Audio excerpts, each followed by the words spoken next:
दोस्तों नमस्कार। VK knowledge electrical में आप सभी का स्वागत है।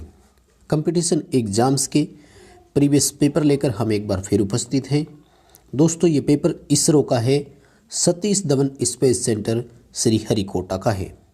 टेक्नीशियन इलेक्ट्रिशियन का ये पेपर है दोस्तों, और 29 अप्रैल 2018 का ये पेपर है। दोस्तों इसरो से संबंधित 7 से 8 पेपर पहले से भी हमारे अपलोडेड है। चैनल की प्लेलिस्ट में जाकर के आप उन सभी पेपर को भी ज़रूर देखिएगा। दोस्तों इस पेपर में इलेक्ट्रिशियन ट्रेड से संबंधित टोटल 51 क्वेश्चन है। सभी क्वेश्चन को हम विस्तार से एक्सप्लेन करेंगे और आपको कारण सहित उत्तर बताएंगे। काफ़ी नए क्वेश्चन भी आपको सीखने को मिलेंगे, इसलिए रिक्वेस्ट है आपसे कि सभी क्वेश्चन को एक बार आप ज़रूर देखें। क्वेश्चन पसंद आए तो वीडियो को लाइक ज़रूर करें और अपने दोस्तों को भी आगे इसे फॉरवर्ड ज़रूर कर दें। दोस्तों आप हमारे चैनल पर नए हैं तो आप चैनल को सब्सक्राइब ज़रूर करें। चलिए दोस्तों आज के क्वेश्चन से हम शुरू करते हैं। सवाल नंबर 1 हमारा है कि 2 लैंप 230 वोल्ट सप्लाई के साथ सीरीज में जुड़े हुए हैं, जिनकी रेटिंग है 100 वाट 230 वोल्ट, 25 वाट 230 वोल्ट। निम्न में से कौन सा स्टेटमेंट इनके बारे में सही है? यानी सवाल ये पूछा कि 25 का अधिक ब्राइट करेगा, 100 वाट का अधिक ब्राइटनेस देगा, दोनों बराबर ब्राइटनेस देंगे, या फिर 25 वाट वाला फ्यूज हो जाएगा। देखिए दोस्तों 230 वोल्ट एक लैंप सहन कर सकता था, जबकि हमने तो दोनों को ही 230 दिए। इसका मतलब कोई भी लैंप फ्यूज नहीं होगा, ये तो ध्यान रखें। दूसरी बात, दोनों बराबर कभी नहीं प्रकाशित होंगे, ये भी ध्यान रखें। ठीक है, दोनों कभी पूर्ण प्रकाशित नहीं होंगे, ये भी ध्यान रखें। क्यों दोस्तों? क्योंकि दोनों को पूरी वोल्टेज मिल ही नहीं सकती, सीरीज में तो वोल्टेज अलग अलग होती है ना। अब देखिए यहाँ पर कम चमकीला अधिक चमकीला की बात क्या हो रही है, इस पर थोड़ा सा ध्यान देना दोस्तों। ये कंपेरेटिवली पूछ रहा है कि मोर एफिशिएंट कौन होगा। तो देखो जो कम वाट वाला होता है इसका प्रतिरोध हमेशा अधिक होता है। श्रेणी क्रम में जिसका रेजिस्टेंस अधिक होता है ना, वोल्टेज उसी को अधिक मिलता है। इन लैंपों में जिनको अधिक वोल्टेज मिलेगी वही ज़्यादा प्रकाश देगा, इसलिए ए ऑप्शन के साथ हम जाएंगे। 25 वाट वाला जो लैंप है उसकी चमक अधिक होगी। देखिए टोटल ल्यूमिनस की बात नहीं हो रही है, ब्राइटनेस की बात हो रही है। हालांकि होने को तो ल्यूमिनस तो हो सकता है 100 वाट वाले का ज़्यादा हो, लेकिन चमकीला कौन होगा वो बात हो रही है। अगला हमारा सवाल DOL starter, direct online starter है। 7.5 HP का 3 फेज इंडक्शन मोटर चलाना है, जिसका करंट 11.2 एम्पियर है। बताइए इसके लिए बैकअप फ्यूज जो लगेगा वो कितने एम्पियर का होगा। साथियों 3 फेज इंडक्शन मोटर 1 HP की अगर हो तो पूर्ण भार पर वो 1.5 एम्पियर करंट लेती है।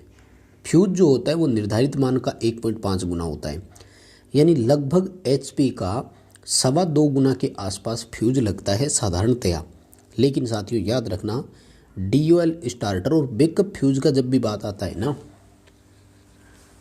तो ध्यान रखना बैकअप फ्यूज थोड़ा सा अधिक लगता है, क्योंकि ऐसे सर्किट में ओवरलोड रिले होती है जो इनको प्रोटेक्शन देती है। ये केवल शॉर्ट सर्किट से प्रोटेक्शन के लिए लगते हैं, इसलिए जो स्टार्टिंग सर्ज होता है उस समय भी फ्यूज नहीं उड़ना चाहिए, ये भी हमें ध्यान रखना होता है। इसलिए 32 एम्पियर का फ्यूज लगेगा।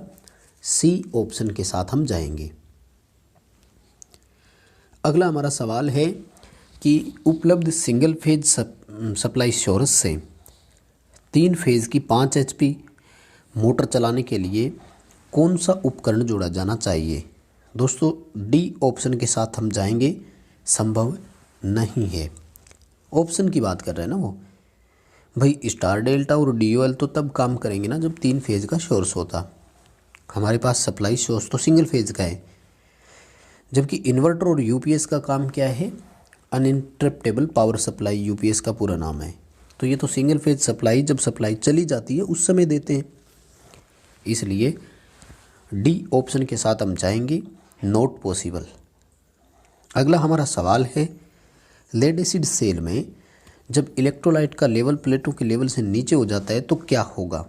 डी ऑप्शन के साथ हम जाएंगे कि प्लेटें जो है वो लेड सल्फेट में कन्वर्ट हो जाएगी, सेल का जीवन कम हो जाता है, लाइफ कम हो जाती है और सेल की कैपेसिटी भी घट जाती है। अगला हमारा सवाल है 11 किलोवोल्ट 433 वोल्ट को स्टेप डाउन करने वाले 3 MVA मेगा वोल्ट एम्पियर वाले एक स्टेप डाउन ट्रांसफार्मर की प्राइमरी साइड में फुल लोड के समय करंट लगभग कितना होगा। देखिए दोस्तों, करना क्या होगा आपको, जो 3 MVA है ना, इसको आप KVA में कन्वर्ट कर लीजिए और ये बनेगा 3000 KVA। ठीक है ना। देखो, प्राइमरी और सेकेंडरी का जो KVA होता है वो हमेशा एक बराबर ही होता है। ठीक है ना। तो बड़ा साधारण सा है इसके लिए कि आप √3 × 11 किलोवोल्ट का इसमें भाग दीजिएगा, उत्तर आ जाएगा अपने पास। ठीक है ना। किलोवोल्ट से किलोवोल्ट कट जाएगा, √3 × 11 करके जब आप इस 3000 को डिवाइड करोगे साथियों, उत्तर आएगा लगभग 160 एम्पियर। ए ऑप्शन के साथ हमें जाना है, ए उत्तर इसका सही रहेगा। अगला हमारा सवाल है कि क्रिम्पिंग फिनोमेना किस में होता है। क्रिम्पिंग दोस्तों त्रुटि का नाम है और ये वाट घंटे मीटर में, एनर्जी मीटर में यानी kWh मीटर में होती है। क्या होता है, बिना भार के डिस्क जब घूर्णन करता रहता है तो उसे क्रिम्पिंग एरर कहा जाता है। नेक्स्ट क्वेश्चन पूछा कि आर्मेचर में वाइंडिंग यदि हो तो इक्विलाइजर रिंग की आवश्यकता होगी। दोस्तों, समकारी रिंग का काम क्या है, सबसे पहले तो ये देखिए, इसका काम होता है ब्रशों पर स्पार्किंग रहित धारा का एक समान वितरण करना। तो दोस्तों, ये एक तो ध्यान रखना, तब काम में लेते हैं जब लेप वाइंडिंग हो।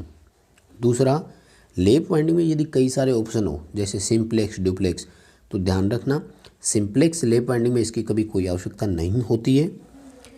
हम इसका तब यूज करते हैं जब मल्टीप्लेक्स लेप वाइंडिंग हो। मल्टीप्लेक्स वेव में भी कभी ज़रूरत नहीं पड़ती है। यानी दो बातें ध्यान रखें, समकारी रिंग तब लगेगी जब लेप वाइंडिंग हो और वो भी मल्टीप्लेक्स हो, यानी डुप्लेक्स, ट्रिप्लेक्स, क्वाड्रप्लेक्स प्रकार की हो। अब यहाँ देखिए ऑप्शन में डुप्लेक्स डी में दिया हुआ तो है, लेकिन इसके आगे ये नहीं लिखा ना कि डुप्लेक्स लेप है या वेव। यदि यहाँ पर डुप्लेक्स लेप होता ना तो फिर डी ऑप्शन की ओर जाते हम।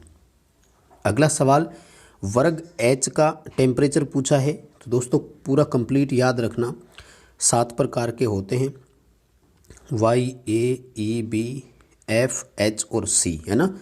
90, 105, 120, 130, 155, 180, 130, 155, 180 और 200 से 250 तक, है ना। कितना हुआ, 90, 105, 120, 130 और 130 के बाद में है 155, है ना, 180, फिर 200, 200 से 50। तो H जो है इसका 155 होगा। ए ऑप्शन के साथ हम जाएंगे, सॉरी इसके डी ऑप्शन की ओर दोस्तों हमें जाना है। 180 डिग्री होता है, Y, A, E, B और उसके बाद में F, H, C आता है, सॉरी, है ना। तो ये होगा आपका 90 डिग्री, 105 डिग्री, 120 डिग्री, 130, 155 और 180 डिग्री। तो H जो है इसका 180 डिग्री होगा, सॉरी डी ऑप्शन के साथ हम जाएंगे। अगला सवाल है 22 SWG गेज नंबर का कोई तार है, उसका mm में डाया कितना होगा। दोस्तों ये स्टैंडर्ड होता है, याद रखना है। क्यों, क्योंकि जब SWG में संख्या बढ़ती है ना तो mm में संख्या घटती है, इसलिए इनका आपस में कोई रिलेशन नहीं होता। यानी आप इसको ऐसे याद कभी नहीं रख सकते कि एक SWG में कितने mm होते हैं। तो अभी तो सी ऑप्शन के साथ हम जाएंगे, 0.711 22 SWG के बराबर mm होता है। अगला सवाल है कि इलेक्ट्रिकल सर्किट में जो ये चिन्ह दिखाया गया है ये किसको संकेत कर रहा है। देखो DC इनपुट है और AC आउटपुट है। DC को AC में करने वाले को क्या बोलते हैं, इन्वर्टर बोलते हैं। सी ऑप्शन के साथ हम जाएंगे। अगला सवाल है सदिश ग्रुप डेल्टा स्टार 11 ट्रांसफॉर्मर विपरीत दिशा घूर्णन है, low voltage side with respect to high voltage side phase shift का मान कितना होगा। तो दोस्तों जब डेल्टा स्टार 11 का हो तो वह 30 डिग्री लीडिंग मानते हैं, यानी एंगुलर डिस्प्लेसमेंट जो होता है वो प्लस का 30 डिग्री मानते हैं। यदि यही सेम होता डेल्टा स्टार लेकिन 1 बजे की पोजीशन होती, यानी डेल्टा स्टार 1 होता तो 30 डिग्री माइनस का आता। और इसी तरह से हमारे पास डेल्टा डेल्टा या स्टार स्टार की मैं बात करूं तो 6 बजे की पोजीशन भी होती है और 12 बजे की पोजीशन भी होती है, यानी स्टार स्टार और जीरो करें। तो इसके बारे में कंप्लीट डिटेल से मैं आपको बहुत बार करवा चुका हूं। आप थ्योरी की क्लास भी लगी हुई है, उसको भी ज़रूर देखें। अगला सवाल है कि 11 किलो वोल्ट ओब्लिक 433 वोल्ट का एक ट्रांसफॉर्मर है, उसमें जो ऑयल है उसकी ब्रेकडाउन वोल्टेज का मान कितना होगा। 30 किलो वोल्ट से अधिक होता है ट्रांसफार्मर ऑयल की ब्रेकडाउन वोल्टेज। अगला सवाल है कि 11 किलो वोल्ट 433 वोल्ट का एक डिस्ट्रीब्यूशन ट्रांसफार्मर है जिसमें 105 की सीटी लगी हुई है और सीटी जो है वो ट्रांसफार्मर की प्राइमरी से जुड़ी हुई है और सीटी की जो सेकेंडरी है उसमें 5 एम्पीयर करंट है। बताइए डिस्ट्रीब्यूशन ट्रांसफार्मर पर केवीए लोड कितना है। देखो दोस्तों, केवीए लोड का मतलब होता है हमेशा कि सेकेंडरी साइड पर भार कितना है। अब सेकेंडरी साइड में वोल्टेज तो देखो 433 है, 3 फेज का ट्रांसफार्मर है तो √3 VI कर देंगे, लेकिन हमें सेकेंडरी साइड की करंट चाहिए। कुल मिलाकर के I2 निकालना है। देखो I2 हम कैसे निकाल सकते हैं, V1 और V2 का मान हमारे पास है तो V2 बटा V1 बराबर I1 बटा I2 होगा ना, यानी सेकेंडरी की वोल्टेज हमारे पास है, प्राइमरी का वोल्टेज हमारे पास है, हमें सेकेंडरी का करंट चाहिए। मतलब हमारे पास यदि प्राइमरी का करंट भी आ जाए तो हो सकता है हम सेकेंडरी का कैलकुलेशन दे दें। अब देखो प्राइमरी का करंट कितना है दोस्तों, साधारण सी बात है, सीटी की सेकेंडरी में 5 एम्पीयर चल रहा है तो ये सीटी इस प्रकार का है जो 100 एम्पीयर को 5 एम्पीयर में कर रहा है। इसका मतलब सीटी प्राइमरी वाइंडिंग से जुड़ा हुआ है, वहाँ वास्तव में 100 एम्पीयर करंट चल रहा है। कैसे है मैं आपको इसका डायग्राम बनाकर बताता हूँ, पूरा कंप्लीट ध्यान से देखना, ठीक है। मान लीजिए ये है वो हमारा ट्रांसफॉर्मर, ठीक है दोस्तों। इस ट्रांसफॉर्मर की सेकेंडरी साइड में यहाँ पर 433 वोल्ट आ रहा है, यहाँ का करंट हमें नहीं पता, 3 फेज सप्लाई √3 कर देंगे। लेकिन यहाँ क्या हो रहा है दोस्तों, प्राइमरी साइड में यहाँ पर एक सीटी लगी हुई है और इस सीटी की सेकेंडरी साइड में एक एम्पीयर मीटर लगा हुआ है और वो एम्पीयर मीटर 5 एम्पीयर रीडिंग दे रहा है, ठीक है ना। तो सीटी क्या करती है, करंट को स्टेप डाउन करती है। और 105 का मतलब क्या है कि अगर सीटी की प्राइमरी में 100 एम्पीयर करंट चलेगी तो ये सेकेंडरी साइड में 5 दिखाएगी। सीटी 5 एम्पीयर दे रहा है, इसका मतलब यानी 500 एम्पीयर करंट जो है वो प्राइमरी साइड में है, ठीक है ना। तो आप इसका सेकेंडरी करंट निकाल दीजिए, ठीक है। देखो कितना आएगा मैं बताता हूँ, 11 किलो वोल्ट है और 100 एम्पीयर का करंट है, वोल्टेज 433 वोल्ट हो रहा है। तो दोस्तों करंट बढ़ करके कितना हो जाएगा आप खुद सोच लीजिए। वोल्टेज स्टेप डाउन कर रहा है ना तो करंट स्टेप अप होगा, यहाँ सेकेंडरी करंट आ जाएगा, ठीक है। कैलकुलेशन कर लेना, जब आप इसको कैलकुलेशन करेंगे ना तो ये आएगा 1906 kVA। तो सी ऑप्शन के साथ हम जाएंगे। कैसे करना है, प्राइमरी साइड की 100 एम्पीयर करंट आपके पास आ गई है, प्राइमरी सेकेंडरी वोल्टेज दिया हुआ है तो करंट निकाल देना 1.732 × 433 और उस फॉर्मूले से जो आपका करंट आएगा लगभग 2500 एम्पीयर करंट आएगा, ठीक है ना। ध्यान से आप मिलान कर लेना, कोई बात नहीं। 1900 kVA लोड आएगा, सी ऑप्शन के साथ हमें जाना है। फिर भी नहीं समझ में आए तो कमेंट करना, मैं आपको दोबारा बताने की कोशिश करूँगा। अगला सवाल है कि प्रदीप्ति के द्वारा उत्सर्जित फ्लक्स और उसके द्वारा विद्युत खपत का अनुपात क्या कहलाता है। तो ये प्रदीप्ति दक्षता कहलाएगी, ल्यूमन प्रति वाट में होती है। अगला सवाल है किस लैंप में इग्निटर होता है। देखो वैसे तो high pressure sodium vapour lamp में होता है, लेकिन ऑप्शन नहीं है। तो मेटल हैलाइड लैंप जो होता है ना, ये खेल मैदान में स्टेडियम में सबसे ज़्यादा यूज किया जाता है, तो इसमें भी इग्निटर होता है और ये एक प्रकार के सोडियम वेपर लैंप का ही दूसरा प्रकार है, हाई लेवल का प्रकार इसको मान सकते हैं, मेटल हैलाइड लैंप होगा। अगला सवाल है कि किसी केबल पर YFY के रूप में डिजाइन किया गया, ये क्या इंगित करता है। देखिए दोस्तों ये 3 कोडिंग है, इसकी स्टार्टिंग में एक और भी हो सकता है और 4 लीटर की कोडिंग भी हो सकती है। यदि स्टार्टिंग में A लिखा हुआ हो तब तो होता है कि वो एल्युमिनियम का है। यदि स्टार्टिंग में A नहीं लिखा हुआ हो, जैसा कि इसमें नहीं लिखा हुआ, तो श्योर है कि ये होता है कॉपर का। अब देखो कॉपर के 2 ऑप्शन है, A और C। तो फिर दूसरा तरीका आता है कि F और Y जो होते हैं ना वो इसका इंडिकेशन देते हैं। A ऑप्शन के साथ हम जाएंगे। कॉपर कंडक्टर है, PVC का इंसुलेशन है जो कि फ्लैट भी हो सकता है आर्मर टाइप का, और जो आउटर सीथ बाहरी सीथ है वो भी PVC का है। ठीक है ना, ये इसका संकेत करता है। यानी ए लिखा हुआ है तब तो एल्यूमिनियम होता, यानी बी और डी के साथ जाना था, लेकिन अगर ए नहीं लगा हुआ स्टार्टिंग में तो वो कॉपर होता है, याद रखना। अगला सवाल है शुद्ध इंडक्टिव सर्किट के लिए कौन सा सही है। पहले तो आप अपनी तरफ से ध्यान रखो, फेज अंतर 90 डिग्री और पावर फैक्टर 0 होता है, तो फिर क्या होगा, सब समझ गए होंगे ना, सी होगा। वास्तविक शक्ति जो है वो 0 होती है, क्योंकि वास्तविक शक्ति किलोवाट वाली जो है वो VI cos फाई से होती है। देखो cos फाई 0 है तो वास्तविक शक्ति 0 होगा ना, सी उत्तर सही रहेगा। अगला सवाल, कोई सीलिंग फैन है जिसमें 10 पोल है, 60 हर्ट्ज का फ्रीक्वेंसी है, इसके जो स्पीड सिलेक्टर स्विच है उसको हमने आधे पर सिलेक्ट किया हुआ है, बताइए गति कितनी आएगी। देखो 10 पोल और 60 हर्ट्ज वाले की पहले तो पूरी कैलकुलेट करो स्पीड, तो F × 120 बटा पोल आएगा ना। देखो फ्रीक्वेंसी 60 है, पोल 10 है, कितनी आएगी, लगभग 720 RPM, और इसका आधा यानी 50% कर दो, 360 RPM आएगा, राइट, 360 RPM हो जाएगा। अगला सवाल है कि आपको एक त्रिभुज हमने दिखाया है और इसमें B जो इंडिकेट किया हुआ है वो एक्टिव पावर है, तो बताइए कौन सा सही है। तो सुनिए ध्यान से, ये होता है रिएक्टिव पावर, ये एक्टिव पावर और ये अपरेंट पावर, यानी ये प्रतिघाती शक्ति, ये वास्तविक शक्ति, ये आभासी शक्ति, यानी ये किलोवाट, ये kVAR और ये kVA। तो ए जो है वो kVAR होगा, बी जो है सी ऑप्शन रहेगा, ए जो है वो kVAR है, बी किलोवाट है और सी जो है वो kVA होता है। अगला सवाल है कि 22.5 किलोवाट 415 वोल्ट 3 फेज का स्क्रूल केज इंडक्शन मोटर है, स्टार डेल्टा स्टार्टर इसमें है। ओवरलोड जो है उसकी रेंज कितनी होगी। देखिए दोस्तों 22.5 किलोवाट है ना, 1 HP का मोटर लगभग 1.5 एम्पीयर करंट लेता है, लेकिन यदि किलोवाट के हिसाब से करें ना तो लगभग 1.25 एम्पीयर होता है। 1.75 से मल्टीप्लाई कर दिया करो, जब इसका आप 22 वाले का देखेंगे तो लगभग 33 एम्पीयर करंट आएगा, इसलिए ओवरलोड जो होगा वो 30 से 50 का होगा। डी ऑप्शन के साथ हम जाएंगे, 30 से 50 एम्पीयर का ओवरलोड इसमें लगेगा।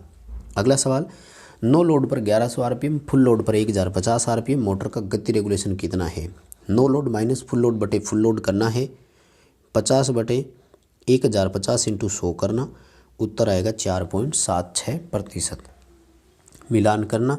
किसी क्वेश्चन में डाउट हो तो कमेंट करना, हम आपको दोबारा ज़रूर करवाएंगे। अगला सवाल कि जो स्टैंडर्ड वायर वाले फ्यूज होते हैं उनके कंपैरिजन में HRC को बेटर मानते हैं, ऐसा क्यों।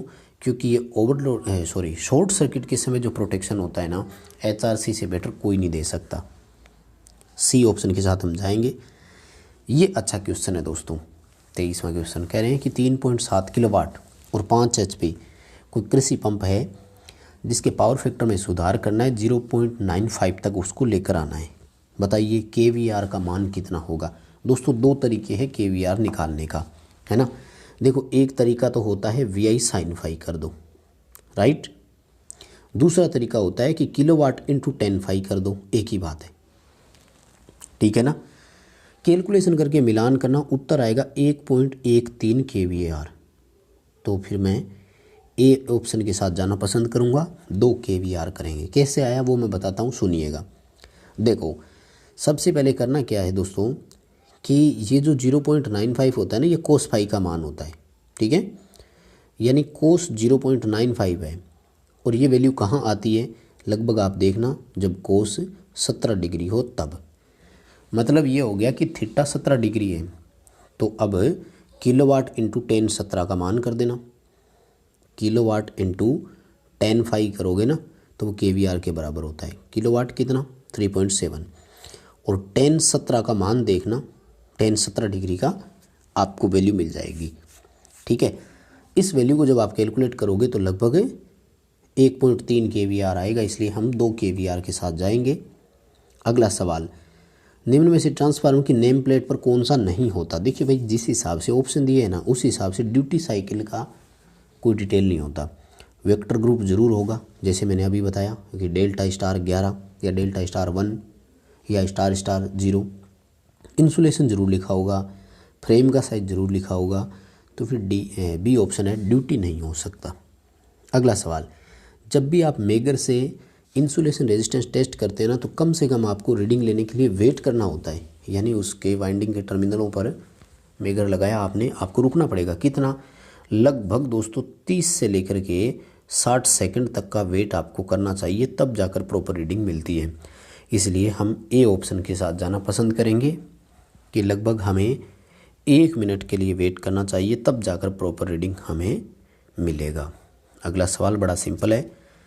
230 वोल्ट को 6 वोल्ट में स्टेप डाउन करने वाले ट्रांसफार्मर की प्राइमरी साइड में हमने 110 वोल्ट ही दिया, बताइए सेकेंडरी साइड कितना मिलेगा? सिंपल सी बात है, 230/6 करो, ठीक है ना। ये कितना कम कर रहा होगा इस हिस्से को, उतना ही उसमें भाग दे देना 110 में, उत्तर आ जाएगा। उत्तर आएगा 2.86 वोल्ट।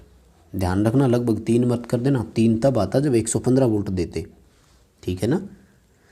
तो 2.86 वोल्ट आएगा।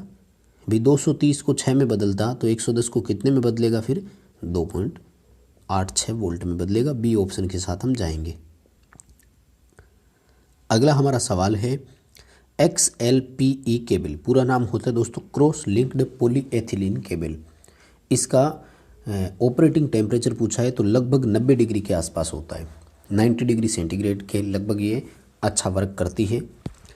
और अगला सवाल कि कौन सी लॉस फ्रीक्वेंसी के वर्ग पर आधारित है? फ्रीक्वेंसी के वर्ग के समानुपाती एडी करंट होता है, फ्रीक्वेंसी के सीधे समानुपाती जो है वो हिस्टैरिसीस नहीं होता है। बी ऑप्शन होगा, एडी करंट फ्रीक्वेंसी के वर्ग के समानुपाती है। 3% स्लिप है, 4 पोल 60 हर्ट्ज स्कूल के इंडक्शन मोटर है। रोटर फ्रीक्वेंसी बताइए, तो रोटर फ्रीक्वेंसी S/F होता है, आई थिंक सबको याद ही होगा। तो 3/100 इंटू 60 हर्ट्ज करेंगे तो लगभग 1.8 हर्ट्ज इसका उत्तर आ जाएगा, ठीक है। 1.8 हर्ट्ज जो है वो इसका आंसर रहेगा। अगला सवाल है कि कृषि में पानी पंप के उपयोग के लिए 100 HP का एक स्क्रूल केज इंडक्शन मोटर है, स्टार में इसको चलाएंगे, कौन सा स्टार्टर काम में लोगे? देखिए भाई, कृषि पंप है ना, तो लोड जो है वो कांस्टेंट हो गया, ठीक है, भार स्थिर प्रकार का है और स्थिर भार में ऑटो ट्रांसफॉर्मर स्टार्टर चल जाएगा। VVVF का variable voltage variable frequency drive, इसका उपयोग तब करते जब भार परिवर्तनशील होता, तो लोड के अकॉर्डिंग या उसकी स्पीड को मैनेज करना था ना।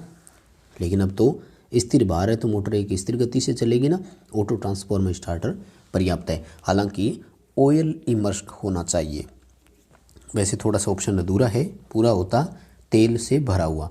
Oil immersed auto transformer starter, A option के साथ हम जाते। अगला सवाल, गर्म लैंप है, 230 वोल्ट 25 वाट रेटिंग है, लैंप का रेजिस्टेंस बताइए।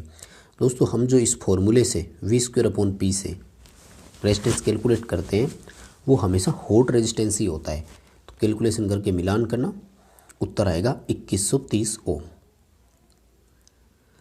अगला सवाल है कि किसी प्लांट में 400 वोल्ट की 3 फेज सप्लाई है, LT लाइन, 10 घंटे लोड चल रहा है। R फेज पर लाइटनिंग लोड है 2.5 किलोवाट का, एक फेज का हो गया ना दोस्तों। Y फेज पर 5 किलोवाट का हीटिंग लोड है ना, क्या बताया? हाँ, हीटर लोड है 5 किलोवाट का। और 3 फेज स्क्रूल केज इंडक्शन मोटर है, वो भी 5 किलोवाट का। दोस्तों ध्यान रखना, इंडक्शन मोटर हमेशा बैलेंस लोड होता है, इसलिए ये जो रेटिंग उसकी होती है वो एक फेज के द्वारा कंजप्शन की गई पावर होती है, हमेशा याद रखना। इसलिए टोटल पावर कितनी हो जाएगी? 12.5 किलोवाट। 12.5 किलोवाट का लोड 10 घंटे तक चलता है, तो यूनिट 125 आएंगे। सी ऑप्शन के साथ हम जाएंगे। अगला सवाल, RLC सीरीज सर्किट है, प्रतिरोध 8 ओम, कैपेसिटिव रिएक्टेंस 10, इंडक्टिव रिएक्टेंस 4 ओम है। परिपथ की इम्पीडेंस और पावर फैक्टर बताना है। देखो, इम्पीडेंस के लिए फॉर्मूला होगा R² + XC - XL की होल स्क्वायर और अंडर, राइट। 10 में से 4 करेंगे माइनस, तो ये आएगा 6, 6 की स्क्वायर करोगे 36, 8 की स्क्वायर 64, दोनों को जोड़ करके रूट निकालोगे, उत्तर आएगा 10 ओम, ठीक है। पावर फैक्टर कितना आएगा? R/Z करेंगे, R कितना है 8 और Z कितना आया 10, पावर फैक्टर आएगा 0.8। अब देखो C और B में से होगा ना, तो कैपेसिटिव रिएक्टेंस अगर अधिक है तो सीरीज में परिपथ उसी का होगा, इसलिए बी ऑप्शन होगा 10 ओम 0.8 लीडिंग। यदि ये समांतर होता ना तो फिर कैपेसिटिव रिएक्टेंस ज़्यादा होता तो परिपथ इंडक्टिव होता। अगला सवाल है अंडरग्राउंड केबल में चार्जिंग करंट चलती है, तो ये केबल की कैपेसिटी के कारण चलती है, ध्यान रखना, और ये वोल्टेज से 90 डिग्री आगे होती है हमेशा। चार्जिंग करंट बोलते हैं, आवेशन धारा बोलते हैं इसको। अगला सवाल फेरेंटी प्रभाव किस में होता है? दोस्तों फेरेंटी प्रभाव ट्रांसमिशन लाइन में होता है, ये तब होता है जब लाइन पर नो लोड हो या लाइटली लोड हो, यानी या तो हल्का भार हो या फिर भार हो ही नहीं तब। और होता क्या है, रिसीविंग एंड पर सेंडिंग एंड की अपेक्षा वोल्टेज अधिक होता है। भारत में उत्पादन वोल्टेज है तो लगभग 11 किलो वोल्ट होता है, नो डाउट डी ऑप्शन है। आगे सवाल किया कि ये कौन सा सर्किट के समान है। देखो ट्रांसफॉर्मर है लेकिन उसकी सेकेंडरी को शॉर्ट किया हुआ है, ये प्राइमरी थी। 3 फेज इंडक्शन मोटर के स्टेटर में भी ऐसा ही होता है, और रोटर को हम शॉर्ट करके रखते हैं, यानी ये इंडक्शन मोटर के सर्किट के समान है, सी ऑप्शन होगा। क्योंकि रोटर केज टाइप होता है तो शॉर्ट हो गया, प्राइमरी सेकेंडरी यानी रोटर और स्टेटर के बीच में कोई कनेक्शन है नहीं, दोनों म्यूचुअल इंडक्शन पर ही आधारित है। ट्रांसफार्मर इंडक्शन मोटर की कार्यप्रणाली सेम होती है। अगला सवाल है कि विद्युत ऊर्जा की केबल में तांबा कौन सा होता है? हार्ड ड्रान होगा दोस्तों, ध्यान रखना, क्योंकि कठोर खींचा हुआ तांबा जो है ना उसकी टेंसाइल स्ट्रेंथ अधिक होती है, तो हम केबल में तो तार के रूप में खींचते हैं ना उसको, तो हार्ड ड्रान होना ज़रूरी है। यानी एनिल्ड कॉपर जो है ना उसकी टेंसाइल स्ट्रेंथ कम होती है। जब लेड एसिड बैटरी पूरी तरह से चार्ज हो जाती है तो पॉजिटिव प्लेट जो है वो डार्क ब्राउन यानी गहरे भूरे रंग की हो जाती है, चॉकलेट रंग की हो जाती है। अगला सवाल है कि 16 एम्पियर और सी टाइप एमसीबी का शॉर्ट सर्किट करंट लगभग कितना है? दोस्तों ये तो आपको याद रखना पड़ेगा, कैटेगरी वाइज होता है। 10 किलो एम्पियर आएगा इसका 16 एम्पियर एमसीबी का।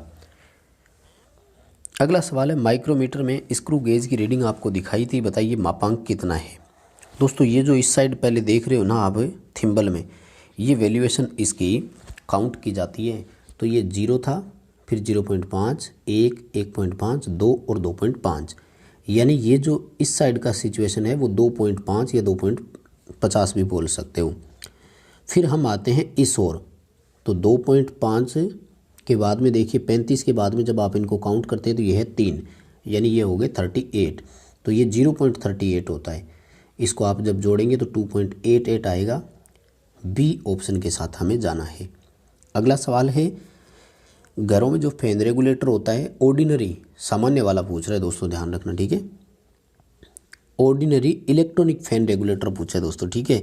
तो इलेक्ट्रॉनिक जो फैन रेगुलेटर होते हैं उसमें ट्रांजिस्टर और डायोड होते हैं।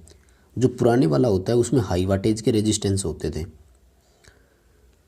अगला सवाल है कि रेटेड करंट IN में बी अभिलक्षण MCB का इंस्टेंशन ट्रिपिंग कितनी होती है? दोस्तों ये IN का मतलब है न्यूट्रल के सापेक्ष जब अनबैलेंस करंट हो। न्यूट्रल के सापेक्ष अनबैलेंस करंट जो है इसका 2 टाइम होता है, एक होता है 3 सेकंड का, एक होता है 5 सेकंड का, ठीक है। ये डिपेंड करता है कि MCB कितने पोल वाली है। बी कैटेगरी है सिंगल पोल की है कि डबल पोल की है, तो 3 से 5 हो जाएगा। बी ऑप्शन के साथ हम जाएंगे। अगला सवाल, स्टार में 3 फेज सिस्टम है जिसकी फेज करंट 20 एम्पियर है, सेम सप्लाई पर सेम रेजिस्टेंस डेल्टा में जोड़ दिए, बताइए फेज करंट कितना होगा? देखो स्टार में फेज करंट लाइन करंट बराबर था, 20 एम्पियर हो गया ना, ठीक है। अब डेल्टा में लाइन करंट जो है वो कितना होता है? स्टार की अपेक्षा 3 गुना अधिक, तो डेल्टा में लाइन करंट कितना हो गया? 60 एम्पियर। लेकिन हमसे क्या पूछा गया? डेल्टा में फेज करंट कितना है, तो इसमें √3 का भाग दे दो, उत्तर आ जाएगा। डी आएगा 34.64 आएगा। अगला सवाल है कि तांबे की रेजिस्टिविटी यदि 1 हो तो एल्यूमिनियम से तुलना करने पर एल्यूमिनियम की कितनी होगी? देखो तांबा जो है उसके कंपैरिजन में एल्यूमिनियम 61% चालक है, यानी यदि कॉपर का 1/1 से 1 आता है तो एल्यूमिनियम का 1/0.6 करेंगे और ये आंसर आएगा 1.67। तो बी ऑप्शन के साथ हम जाना पसंद करेंगे। अगला सवाल, मोटर के टर्मिनल UV है और स्टार में वो जुड़ी हुई है, ठीक है। क्या हो रहा है देखो, जब भी हम वाइंडिंग टू वाइंडिंग रेजिस्टेंस कर रहे हैं ना दोस्तों, तो उसका इंसुलेशन रेजिस्टेंस आ रहा है 0, यानी UV VW और इनका आपस में जब हम देख रहे हैं तो रेजिस्टेंस कितना आ रहा है 0। जबकि अर्थ के सापेक्ष यदि हम देखते हैं तो 200 मेगा ओम से भी अधिक आया है। ठीक है, तो दोस्तों ये मोटर बिल्कुल ओके है, कोई दिक्कत नहीं है। कैसे मैं बताता हूँ, देखिए भाई, मान लीजिए कि ये है 6 टर्मिनल। ठीक है, तो स्टार जुड़ी हुई का मतलब ये तो हमने श्योरिटी कर दिए ना। तो अब आप इनमें से किसी भी दो के बीच में देखेंगे ना, तो ये देखो सर्किट यहाँ से पूरा बन रहा है, इसलिए मेगर हमेशा 0 रीडिंग ही देता है। कोई दिक्कत नहीं है मोटर में, मोटर बिल्कुल ओके है, क्योंकि अर्थ के साथ रेजिस्टेंस, इंसुलेशन रेजिस्टेंस प्रॉपर आ रहा है। जबकि वाइंडिंग टू वाइंडिंग जो है वो तो 0 बार नहीं है, क्योंकि स्टार में जुड़ी भी है। यदि हम नेम प्लेट स्टार कनेक्शन हटाने के बाद यदि टेस्ट करते और ऐसा होता ना, तो इसका मतलब होता कि वाइंडिंग आपस में शॉर्ट हो गई। अगला सवाल है, वैद्युतिक अग्नि के लिए सबसे सटीक विधि कौन सी है बुझाने के लिए? तो इलेक्ट्रिकल वाले में तो CO2 चलेगा, और ऑप्शन तो है नहीं, आप भी देख रहे होंगे। हाँ, ये एक अलग नियम है दोस्तों, इसको पूरा मैं डायग्राम आपको दिखाना पड़ेगा। वीडियो के लास्ट में आपको मैं 2 डायग्राम दिखाऊंगा दोस्तों, थोड़ा सा वेट करना। पहले एक बार इसका आंसर बता देता हूँ। ये सवाल है कि पानी में इलेक्ट्रिकल लाइट फिटिंग करनी है, उसके जो प्रोटेक्शन होते हैं, इंटरनल प्रोटेक्शन बोलते हैं, वो कितने का होगा? 68 नंबर आएगा इसका। मैं डिटेल दिखाऊंगा आपको, 2 क्वेश्चन हो रहे, पहले पूरे कर लेते हैं फिर देखना। और अगला सवाल है CBCT, core balance current transformer जो होता है वो ELCB के जैसा होता है, रेजिडुअल करंट के सिद्धांत पर आधारित होता है। और अगला सवाल है कि नीचे आपको एक हमने कर्व दिखाया है, वो किसका है? देखिए BH कर्व है, तो ये इलेक्ट्रोमैग्नेट का होता है, विद्युत चुंबक के सापेक्ष देखा जाता है। C उत्तर इसका सही रहेगा। साथियों, वैसे तो ये बिल्कुल नया क्वेश्चन ही है, क्योंकि ऐसे तो आपको याद रहता नहीं है। देखिए लैंग्वेज में भी कितना फ़र्क है, 4 लाइन होती है, आपको याद रखना था इसमें, ठीक है ना। ये देखो, सबसे पहला है कि IP42 जो है ये वाटरप्रूफ ल्यूमिनेयर्स के लिए होती है। IP65 ये वाटरप्रूफ लाइट फिक्सर के लिए होता है। 67 वाटरप्रूफ लाइट फिटिंग के लिए। अब देखो, waterproof light fitting, waterproof light fixer, कितना डिफरेंस है, कोई अंतर नहीं है देखने से। और 68 जो है वो वाटर टाइट लाइटनिंग हो। तो ये 4 इनके लिए रखा गया है, अलग अलग नियम होते हैं। हमारे क्वेश्चन में देखिए क्या पूछा गया था हमसे, तो देखिए क्वेश्चन में हमसे ना लाइट फिटिंग के बारे में पूछा। तो वैसे तो 67 आना चाहिए था, बट 67 ऑप्शन नहीं है, तो फिर 68 ऑप्शन की ओर हम जाएंगे। बस दोस्तों, ये थे आज के टोटल 50 क्वेश्चन। सॉरी, मैंने स्टार्टिंग में शायद 51 बोल दिया था। वीडियो पसंद आया तो दोस्तों लाइक ज़रूर करना। कोई आपका सवाल रह गया हो जो आपको समझ नहीं आया हो तो कमेंट करके ज़रूर बताना, हम दोबारा बताने की कोशिश करेंगे। लेकिन वीडियो को लाइक ज़रूर कर देना, आगे अपने दोस्तों को भी सेंड ज़रूर करना। चैनल पर नए हो तो चैनल को सब्सक्राइब किए बिना नहीं जाना।